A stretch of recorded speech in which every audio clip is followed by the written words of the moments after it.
在美国退休以后钱够不够花，不是看你存了多少钱，而是看你有没有算过这3个风险。大家好，我是 KK， 今天用一个真实案例带你看懂这3个风险应该怎么拆解。Emily 今年62岁，刚刚退休，她今年就可以开始领取社安金。如果现在开始领取，每个月大约可以拿到1400美金。如果一直等到70岁，每个月大约可以拿到2480美金。很多人听到这里，第一反应都会说，那当然等到70岁领得越多越好。但 Emily 真正担心的不是早点领还是晚点领，她真正担心的是另外一个问题，她还有100多万美金的401k。很多人看到这个数字都会觉得那退休肯定是没有问题了。可是 Emily 却告诉我一句话，这100万并不是真正属于我的100万美金，因为这笔钱未来每拿出1块钱都需要交所得税，如果继续放在市场里，还要承担市场波动的风险。更重要的是，他根本不知道，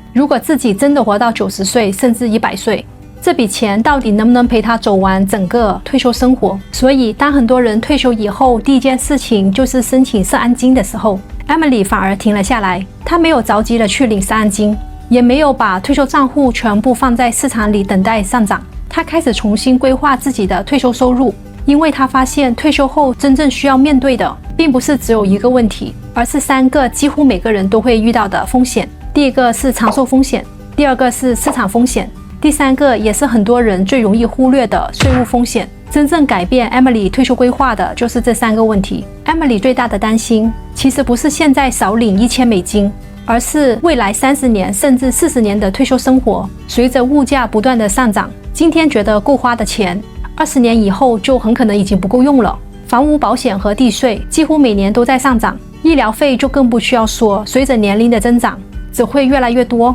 如果未来真的需要用到长期看护，一年花掉10几万美金并不是危言耸听。更重要的是， Emily 家族有明显的长寿基因，她的祖父祖母都活到了80多岁，父母现在已经接近90多岁了。随着医疗科技不断进步，她觉得自己活到90岁甚至100岁并不是一件遥不可及的事情。很多人觉得长寿是一件很开心的事情，但站在退休规划的角度来看，长寿其实也是一种风险。因为退休最大的敌人不一定是市场，而是你的钱比你的人先退休。 Emily 开始意识到，如果退休规划只考虑未来10几年可能还不够，她真正需要准备的可能是未来30年甚至40年的现金流，另外50万美金继续留在市场里参与长期增长。很多人听到这里第一个反应就是为什么不全放在股市？其实 Emily 并不是放弃市场，她只是让不同的工具开始承担不同的工作，留在市场的那部分资金继续负责长期增长，配置到终身收入账户里的那部分资金则负责未来退休生活最基本的现金流。这样做最大的意义并不是追求最高的回报，而是让退休以后不需要因为市场短期的波动被迫卖掉长期的投资。如果未来市场上涨，他依然可以享受市场成长带来的收益；如果未来市场下跌，他还有另外一笔稳定的现金流，可以支撑自己的生活，不需要在最糟糕的时候卖股票。这背后的逻辑很简单，与其追求最高的回报，不如先确保最坏的情况不会打乱退休生活。这个工具对 Emily 来说，买的不只是收益，是一种面对市场波动的底气。但是真正让 Emily 决定调整退休规划的不仅仅是市场，后来他发现还有一个很多退休人士都会忽略的问题，那就是税。他原本一直以为退休以后没了主动收入，税率自然会越来越低，直到我们帮他做完整个退休现金流分析之后，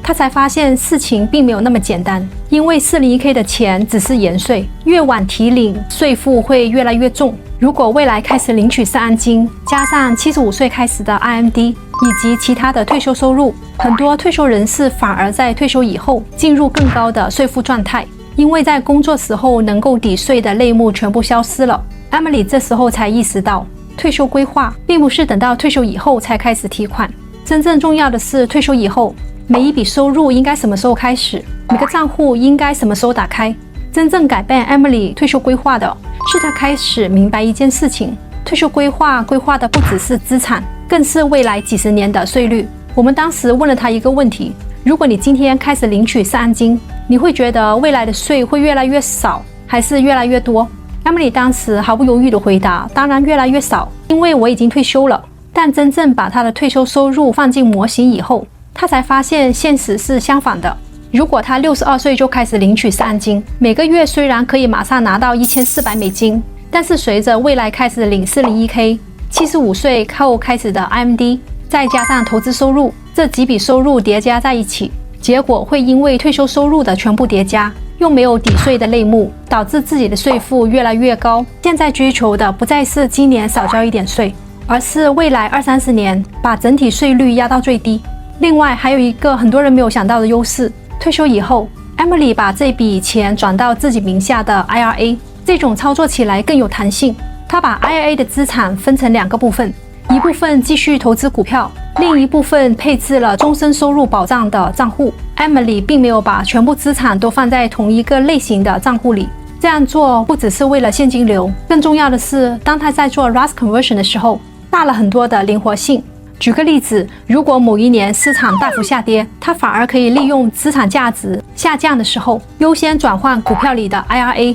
因为账户价值降低。同样转换一笔资产，需要缴纳的税更少。等到未来市场恢复上涨时，这部分已经进入 Roth IRA 的资金，就会在免税的环境下继续成长。这也是很多退休规划不会把所有的退休资产放在同一种策略里。与此同时，那$50万配置到终身收入账户里的资金，也给了 Emily 另外一种安全感。她知道未来退休生活并不需要完全依赖股市。根据她选择产品的设计，如果70岁开启终身收入，按照过去历史表现做回报测算，她第1年的终身收入预估是$68,000。未来每一年领的钱，由于市场上涨会持续增加。例如80岁时，每年领取金额增加约$14万。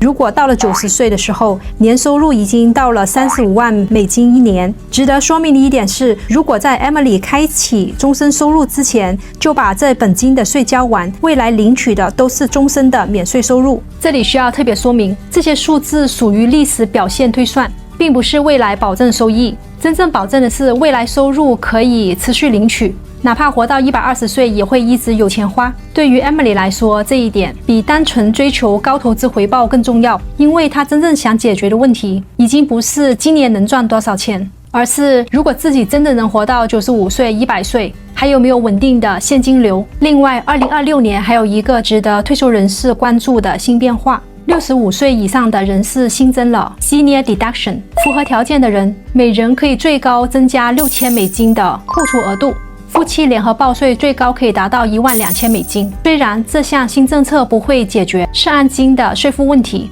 也不会取消随着收入增加而上涨的 Medicare 保费，但是对于很多退休人士来说，它确实增加了一些税务规划空间。如果能搭配退休收入的领取顺序以及 Roth Conversion 的一起来规划，往往能发挥最大的效果。几年以后，当 Emily 回头看自己的退休规划时候，她发现真正改变她退休生活的，并不是哪一笔投资赚得最多，而是在这种搭配的架构下，退休后的生活质量更高。股票负责长期增长，终身收入负责未来几十年的现金流。她不再把所有希望都放在同一种账户、同一种投资或者市场上，这样无论市场是上涨还是下跌，无论他活到90岁还是100岁，都不会因为收入中断影响自己的生活品质。如果今天 Emily 的案例也让你重新思考自己的退休规划，不妨在留言区告诉我，你最担心退休后遇到的哪一种风险？长寿风险、市场波动风险，还是税务风险？